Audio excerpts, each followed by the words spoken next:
Well, that was an amazing film to watch. Wasn't it? And I only have one question. How did it get past the censors? I don't know. I mean, 1940, Joe Breen is right, who's the Code, the Hayes office, is writing to Louis B. Mayer and telling him, no, you cannot ever remake Anna Christie because there is a hint that that character was once a prostitute. Right. So forget it. You can't even remake that movie. Well, I want to know where Joe Breen thinks Bubbles is getting all those fur coats. You know? I know. I mean, how did this get past? I know that. Yeah, there's a lot of satin and there's a lot of legs in this. Yeah, and it's really clear what old film. Bubbles is doing off the screen. I also love Maureen O'Hara. I don't know, you know, just it's a different sort of a part. It is a different Maureen O'Hara, and but it's a lovely part in a lot of ways, and she's quite good in it. You know, one of the things we should say about it is that the interconnections is, you know, Lewis Hayward, at the time that this movie's being made, is married to Ida Lupino, who were you know, temporarily, I think they were married for 4 or 5 years. And then, of course, the fun thing about watching Lucy in this movie is you know that within 20 years, she's going to own the studio with Desi, right? RKO will become Desilu's studio. Yes, that is exactly what I thought. When the movie ends, I'm like, I'm not so worried about her, because she's going to one day, you know, be very powerful. But it's a fantastic movie, and Dorothy Arzner should just be given, you know, more credit. She was working in a time when she worked at the studio. She said, I took my ego, rolled it up in a little ball, and you know, threw it out the window. Yeah, exactly. And she kept working, and she did dozens of films. But and I'm not sure why she stopped. But in the mid-40s, you know, she stopped working. For the last like 40 years of her life, she lived fairly openly with a woman choreographer, and was just very open about it. And she taught at UCLA for maybe 20 plus years. Taught directing, taught screenwriting. One of her students was Coppola, who gives her credit. Again, that theme. When you've stopped, when your energy's gone, when you've just been sapped from fighting the guys at the studio, finding solace in teaching, sharing the knowledge, and encouraging others.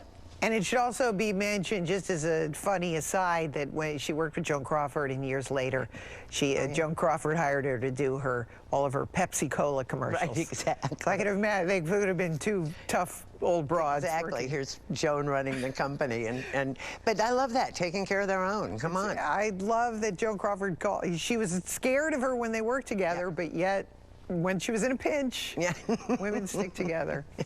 So coming up next, a movie from our second female director during Hollywood's golden age, Ida Lupino.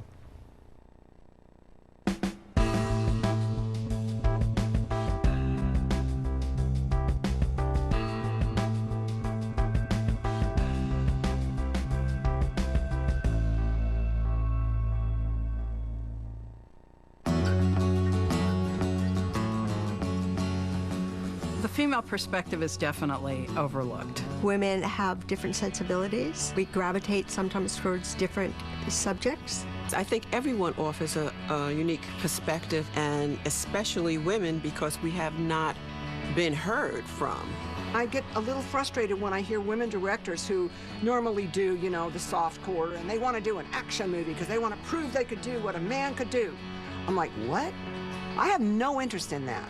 I think that often women filmmakers are applauded more for directing something that's got a male perspective.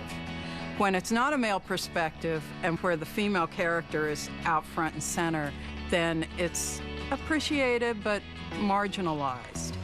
I like the term saying that I'm a female filmmaker, not because I'm going to make a woman's film, but I think that my approach and my story and my journey is different. It doesn't do any good to stand around and go, gosh, I got so much to offer, won't you do that? Yeah. It's Hollywood, you know? I mean, the dudes are in charge, and they'll just do whatever the hell they want. Everyone should be who they want to be.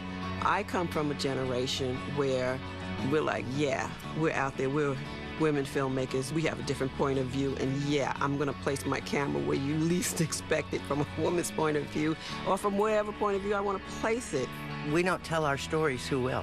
And only men are telling their stories. That's only half the stories that are out there. I don't think you have to divide up what a woman wants to say to what a man wants to say. I think we all want to talk about the human experience.